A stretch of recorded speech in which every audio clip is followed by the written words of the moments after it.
rekan-rekan semuanya, selamat pagi, selamat siang, selamat sore, selamat malam. Perkenalkan, saya Yovita Puri Subarjo, SKZ, MPH, Ardi. Saya seorang dosen di Universitas Jenderal Sudirman. Saya adalah seorang dietitian juga. Saya bekerja juga di Rumah Sakit Gigi dan Mulut di Universitas Jenderal Sudirman. Oke, terima kasih sudah memberikan kesempatan pada saya.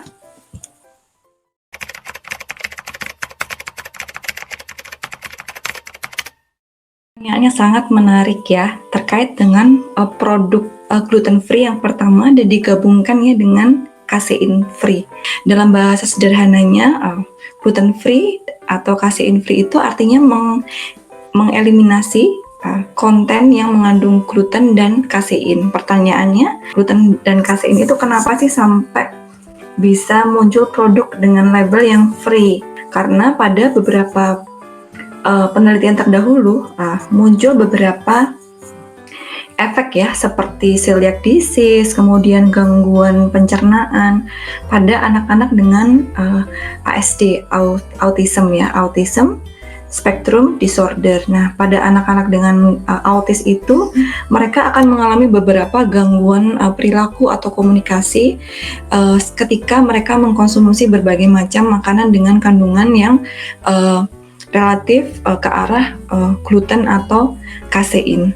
Muncullah beberapa produk dengan klaim dia bebas gluten atau bebas kasein. Nah, saya membaca meta-analisis ya tahun 2021 yang barusan terbit juga bahwa belum tentu gejala klinis dari mengkonsumsi atau menerapkan diet dengan free gluten dan free kasein itu menurunkan berbagai macam efek dari gluten dan kasein. Jadi sebenarnya masih harus dibutuhkan RCT atau penelitian random yang lebih naik lagi. Apakah memang benar itu menyebabkan gangguan khususnya pada sistem gastrointestinal. Nah, segi positifnya ya, menurut saya ternyata pangan lokal kita itu juga bisa menyediakan sesuatu yang memiliki sifat yang sama dengan terigu ya, misalnya bagaimana dia bisa membuat produk yang kurang lebih mirip, misalnya kue atau cookies ya, itu masih bisa digantikan ya terigu. Kemudian ada juga produk itu pasta dari singkong, itu kan luar biasa ya, menurut saya itu perlu diapresiasi. Tetapi ini saya mau sedikit beropini bahwa sebenarnya pencantuman label tertentu itu seharusnya mengikuti kaidah perundangan atau peraturan dari Badan POM misalnya. Jadi kita sebenarnya ya, pisang itu kan dia free gluten, free kasein kan ya teman-teman ya. Kalau kita lihat, boleh nggak pisang itu dilabelin gluten free atau kasein free? Ya dia kan nggak ada gluten, nggak ada kasein, begitu kan? Boleh-boleh aja. Jadi untuk menjual suatu produk itu kita harus bijak melabelkan sesuatu ya, walaupun pangsa pasarnya itu sedang naik karena semakin banyak orang yang memiliki kesadaran kesehatan, pola makan, kemudian penggunaan pangan lokal lebih tinggi. Cuma itu harus berhati-hati sehingga bijaklah melabelkan sebuah produk itu dengan label tertentu. Thank you untuk pertanyaannya.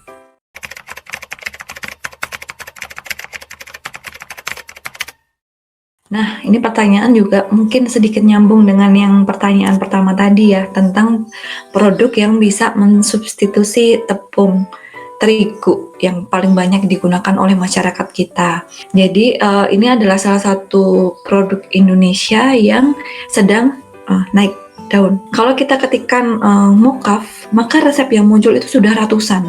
Artinya apa? Masyarakat sudah banyak yang menggunakan produk tepung mocaf untuk membuat makanan sehari-hari. Nah, untuk teman-teman yang mungkin belum tahu mocaf apa sih? Mocaf itu sebenarnya bahan dasarnya adalah dari tepung singkong atau ubi kayu yang dalam proses pembuatannya itu dia ada modifikasi. Jadi bukan sembarang tepung singkong biasa. Makanya mocaf itu kan singkatan dari modified cassava flour. Jadi modifikasinya adalah saat pengolahan itu singkongnya itu difermentasi terlebih dahulu. Jadi ada reaksi di situ, ada enzimasi. Untuk produsen mokaf itu mungkin tidak selamanya akan menghasilkan produk yang sama. Makanya kalau tadi dibilang ada yang pernah nyoba tapi kecut, nah coba koreksi bahannya terlebih dahulu, singkongnya dulu kualitasnya seperti apa. Jangan-jangan singkong yang digunakan itu sudah singkong yang bukan dalam kondisi yang baik misalnya. Kalau benar itu relatif tidak menghasilkan rasa yang kecut begitu. Jadi coba diteliti lagi. Kemudian jangan lupa umur simpan. Umur simpan dari tepung itu juga ada. Jadi jangan sampai mengkonsumsi tepung yang sudah lewat dari masa umur simpan idealnya dia. Jadi kalau sudah lewat umur simpannya, otomatis muncul flavor baru, bau baru, ya kan? Jadi harus berhati-hati. Seperti itu. Oke, bagus pertanyaannya. Thank you.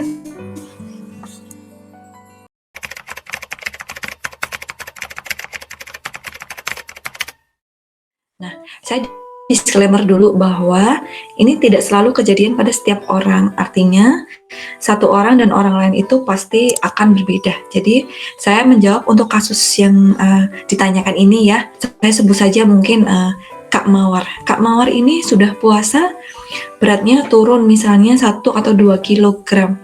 Tapi begitu lebaran, beratnya malah naik menjadi 3 kilogram. Dia asupan cairannya sangat kurang saat puasa, sehingga penurunan berat badannya sangat besar. Jadi ketika kita mengalami dehidrasi, dalam waktu misalnya 30 hari full kita puasa, kita dehidrasi ringan tapi terus-menerus, itu beratnya turun. Benar nggak? Ya karena 50% komponen tubuh kita isinya cairan. Itu kemungkinan pertama. Kemungkinan yang kedua, saya juga sempat dengan tim itu melakukan penelitian bagaimana sih perubahan komposisi di tubuh seseorang ya. Waktu itu percobaannya pada mahasiswa yang overweight. Nah, dari mahasiswa yang menjadi responden kami itu ditemukan ada perubahan komposisi tubuh, yaitu apa? Lemak visceralnya yang turun. Yang dalam tanda kutip itu sangat bagus ya, sangat bagus. Ya, kalau ini bisa kita prediksikan bahwa ketika berpuasa itu ada penggunaan cadangan energi tubuh ya. Di awal kita ada penggunaan glikogen ya. Setelah penggunaan glikogen kan kita ada penggunaan lemak tubuh sebagai cadangan energi tubuh kita. Nah, cadangan lemak tubuh kita ini bisa dipecah untuk sumber energi waktu kita berpuasa. Ini sangat bagus karena mengeliminasi cadangan lemak tubuh kita yang berlebihan itu ya, pada orang-orang yang overweight itu.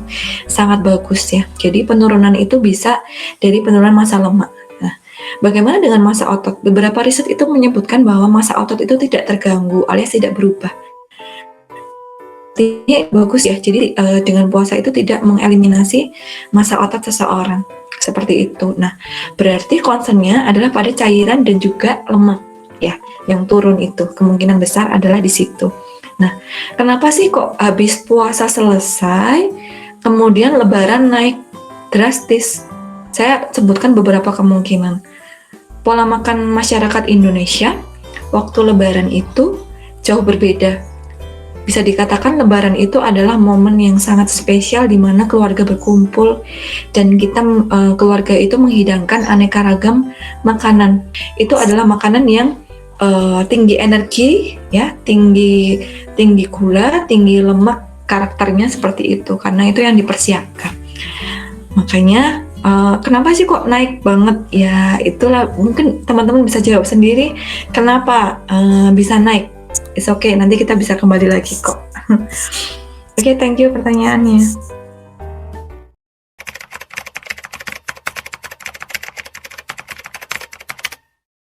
Sebenarnya lapar itu kan muncul ya ketika tubuh kita memerlukan asupan makanan ya, karena mungkin cadangan energi kita sudah menipis. Nah, pertanyaannya kenapa kamu masih bangun di tengah malam, masih berpikir, masih bekerja, atau masih melakukan kegiatan? Artinya kan membutuhkan supply energi. Nah, saran saya adalah fast foodnya teman-teman itu jangan hanya fast food yang dalam kemasan yang kayak bisa dibuka dengan plastik. Kenapa nggak kalian fast foodnya itu kayak pisang misalnya? Nah, itu kan salah satu habit yang harus dibangun ya.